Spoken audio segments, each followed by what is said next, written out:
Sunday morning rain is falling.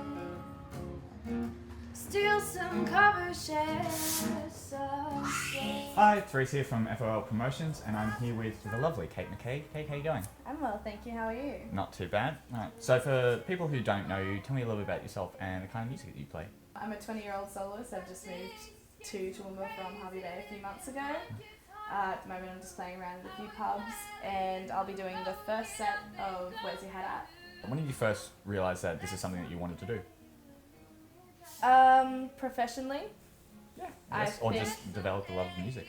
Well, I first realised that I could sing when I was in grade 7 and we had a school musical, and I was the only person who knew the words to one of the songs, and so my teacher made me sing it with a microphone, and then she was like, you have to come to choir, and so I sort of just then realised that I had something. It was pretty easy.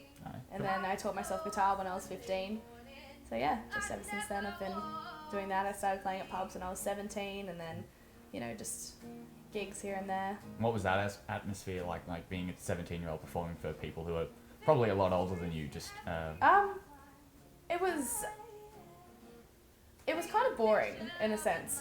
I couldn't drink or anything like that, so there'd be all really drunk people around, and I'd sort of just have to go in and do what I had to do and then leave. But then once I turned 18, it got a bit more fun because I can hang around afterwards and, you know, actually go out and talk to the people who'd been listening to me play and all that sort of thing. So it was pretty well just Thursday nights and, you know, Sunday afternoons when I was younger, but then it turned into, you know, Friday and Saturday night. So you worked the pub scene for a while. What kind of inspirations you had? Because like you said, you found you could sing in grade 7. Did you then start, you know, really getting into music or starting to learn about vocals, or did you just kind of, you know, develop your own sound along the way? I never really learnt about vocals or anything like that. I was really into punk pop music when I was about 15, and I discovered Paramore. I was probably a bit younger than that, but I just loved Hayley Williams and all of their songs, and I was the craziest fangirl for Hayley Williams when I was younger, so I really took a lot of inspiration from her and was just so into the way that everything that she did, the way that she sung, like her vocal ability, and so I think I learnt a lot from, you know, like especially in the way that I write my songs from the way that they write theirs. I didn't really have any sort of guidance apart from just, you know, your normal school music classes, but where I went to school, the music program was fabulous, so I definitely wouldn't be where I am now, like playing, gigging, if I didn't go to Urangan High, so yeah. Alright, so you talked about the way that you write your own music. I know that you perform covers down and around town. How long have you been writing your own music? When I was younger, I was really into writing my own music, and a few events in Harvey Bay are really good for playing your originals and getting it out there and things like that. But I sort of, once I started to play more, I just spent most of my time playing songs that I think other people would enjoy. So maybe in the future I'll be able to get some of my stuff out there, but that's probably a little while off now. But I will be playing a couple of my own songs at Where's Your Head At? So. Oh, excellent. Yeah. What would you say has been probably your best, or at least one of your favourite memories to come out of playing music? I think just like that first time that you actually step on stage. My first real thing I did was the Whale Festival in Harvey Bay, and it was just like, it felt so cool being paid to play music. I think they paid us like it was not very much, and we were 15 years old, and it was just so cool, like being able to be up there and people stopping and watching and all that sort of thing. So I think that was probably the highlight. But yeah, I enjoy travelling around, and another really nice thing is playing at people's weddings, just because you can tell how much they appreciate it. And, you know, I've played for a few brides walking down the aisle and things like that, and it's like so special that they've chosen me for that moment in their life. Like that's something they'll never forget, and so I probably, you know, I'll hold on to that forever too. So that's going to keep you, I guess, in the music business, that feeling of people appreciating something that you do. Yeah, I guess it's not really how I feel about it, it's the way that other people feel. And when people come up to me and they tell me how much they enjoyed it, it's just like, it makes you want to keep doing it. So you mentioned Hayley Williams from Paramore earlier as an early inspiration and getting into music. Are there other artists that you listen to that possibly aren't your style of music, or aren't the style of music that you play but you still listen to and appreciate their work and draw inspiration from them?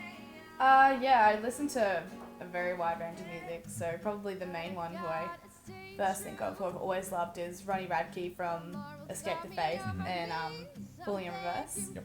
So I just love the way that his vocal technique has always just kept me entranced. I'm a massive Taylor Swift fan. Lately I've been very into Amity, and I've always been a big A Day to Remember fan. The Used is probably the best band I've seen live. They're amazing. I really, really enjoyed. They write very differently though. I really enjoy the way they write. So if you could say either jam with a band or see a band play live that you haven't seen before, who do you reckon it would be? See a band I haven't seen play live would definitely be Blink-182. Oh, okay, right. Yeah. Well, yes. I missed that chance, and I fear that I will never get the chance again. I haven't seen Amity Affliction yet, but I plan on seeing them at the end of the year. But otherwise, I'm pretty content with who I've seen so far. But I know there's a lot of opportunities. Maybe Sticky Fingers, that'd be cool. Oh, yeah. Instrument you'd like to learn that's possibly not conventional? If I could learn another instrument, I know I can't. I'm just way too uncoordinated, but I'd love to be able to play drums. Movie scenes that always get you right in the feels. Oh, My Girl. Oh. So just right when little Thomas gets stung by all those bees and dies, and I don't remember the girl's name, but I remember the first time I watched it, and that was like Just seriously gone. the first time I cried in the movie. Man on Fire makes me pretty sad, just because I love Denzel, and when he gets in that car, I'm like, no, just take Dakota Fanning. Personal drink of choice? While I'm playing, I usually drink beers, Great Northerns, but I don't know, I guess it just depends what kind of mood I'm in. Usually my drink of choice is a glass of red wine, a Cab Merlot or a Merlot, but, you know, depends. Sometimes I'm down for a few tequilas, if the night's right, you know. Alright, so what are your plans for the future regarding your musical career? I really have no idea yet. Hopefully just book a bit more, maybe do some studying, see where my life takes me, I guess. I'd like to look into writing some songs and recording a bit of a demo or something like that, but I don't know, I guess I'll just have to take it as it comes at this point. And where can people find or listen to your music? If you search Kate McKay on Facebook. So I'll put a link to your Facebook, you said, and YouTube. Yes, and I have Soundcloud, but there's not a lot on it, so don't be disappointed. And yeah, Cool, no worries. that's about it. Well, thank you for having joining me. No worries. As always, stay tuned to FOL Promotions. I'll try and bring more from the local scene to you guys, and see you next time.